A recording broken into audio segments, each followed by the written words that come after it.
Are you looking to slip and slide your way down your next trail with minimal chafing? Then here is my 600-mile review of Bodyglide. Let's go.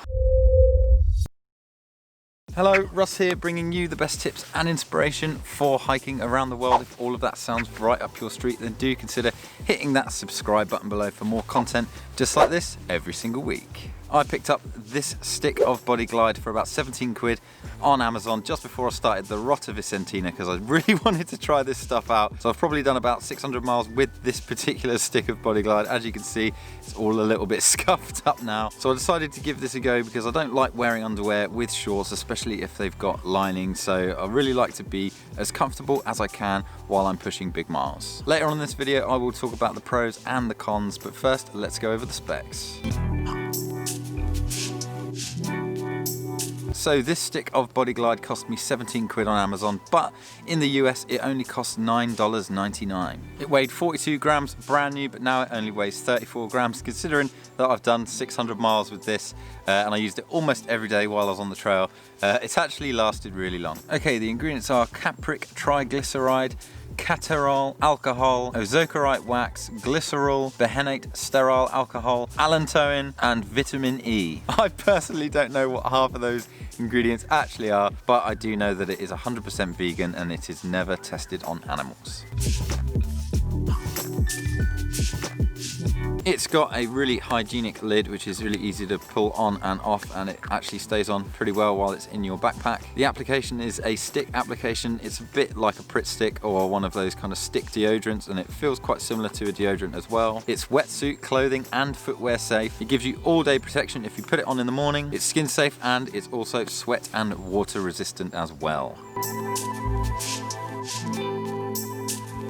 The main application that I've used the Bodyglide for is around the groin area. So when I'm hiking and you're walking loads of miles, I'll tell you what, this really helps. It stops all of the chafing down there. It's really good. You can also use it under your armpits, on your shoulders. You can use it on your toes and you can smear it all over your feet. It will actually make your feet water repellent as well.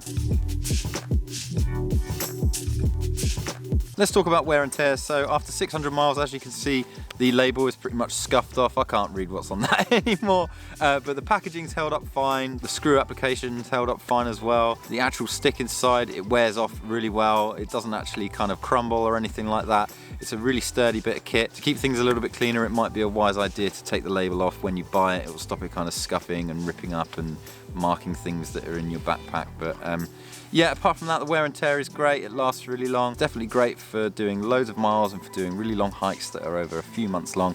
I wonder if anyone out there has got an entire through hike of the PCT out of one of these. Maybe you have, maybe it's not possible. It'd be really good to know. Let us know in the comments section if you've done a whole through hike of the PCT with this.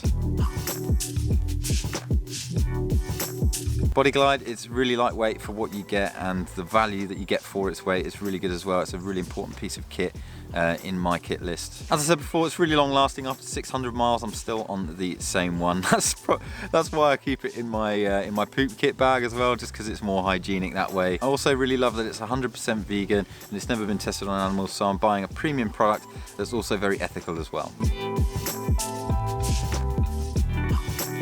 The only thing that I found a little bit weird with this, on their website it says it's completely non-greasy, but I don't know, like you put a bit on your finger and you know, it's greasy. It's not like putting an oil on, or it's not like putting chapstick on. It's not as greasy as that, but you can tell that you got something on. You can tell that it's working. You can tell that it's meant to feel like that. And if it didn't feel that way, then it probably actually wouldn't do as good a job as it does. So yeah, a little bit greasy. It does really help with chafing, but the slight greasiness to it I don't actually really notice, and it's not really a bad thing. But they do say it's non-grease on their website, but to me, it feels greasy. And the last small little detail that I'm not too keen on is the fact that in the US, this is so much cheaper. It's pretty much half the price as what you get here. 17 quid for this on Amazon. It's a shame that they couldn't mark down the price a little bit more, but obviously this is made in the USA and the imports and everything like that do make a big difference. So yeah, a lot more expensive for us over this side of the pond, but if you're going for a US trail, pick it up out there, you'll get it half the price. And lastly, they do a women's version which has more moisturizers in it. They have plenty of products. They have one for your face, one that's specifically for your feet for keeping them dry. keeping them blister free. So yeah, Bodyglide, they do some fantastic products. There's a whole range. This for me is my go-to, but maybe I'll try the women's one just for that extra moisturization in the future. Okay, so that is my review of Bodyglide after 600 miles. I hope you enjoyed it. What are you using for anti-chafing in your kit list? Let the Trail Hunter community know in the comments section below. We would really love to hear from you. Thanks very much for watching this video. Thumbs if you liked it, subs if you loved it, and I'll see you in the next one.